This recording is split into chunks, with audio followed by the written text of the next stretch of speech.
почитувани представници на пишаните електронските медиуми, Гром ја поздравува одлуката на двете владеачки партии, на ВМРО ДПМН и на ДУИ, да се распушти парламентот и да одиме на предвремени парламентарни избори во вториот круг заедно со претседателските избори. Сметаме дека е повеќе од потребно да дојде до прегрупирање на политичките сили во парламентот, да се спуштат политичките тензии во Република Македонија и да се обезбеди потоа мирен постизборен период, што е значаен за евроатлантските интеграции во Република Македонија.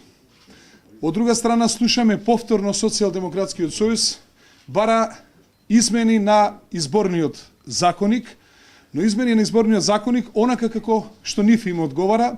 Сакаме само да подсетиме дека при претходните измени на изборниот законник Социјалдемократскиот сојуз успеа да се обезбеди измени во кои што само за себе ќе има равноправност во медиумското представување, заборавајќи ги и сопоставувајќи ги во парламентарните партии.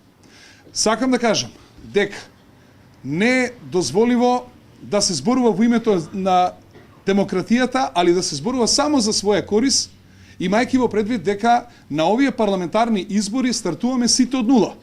Никој не може да гарантира кој колку пратеници ќе освои, дали парламентарните партии, некои од парламентарните партии може да се случи да нема воопшто пратеници. Ние, впрочем, во низ македонската плуристичка историја имаме примери каде што имало парламентарни партии кои што имали 28 пратеника, а денеска имаат еден или пак ниту еден представник во парламентот. Што значи дека доколку дојде до нови измени на изборниот законник, Гром инсистира за свое представување, односно на вонпарламентарните партии во медиумското представување на своите кандидати на овие парламентарни избори. Почитувани, на почетокот сакам да изразам задоволство заради истакнатите кандидатури на господата Пендаровски и Иванов.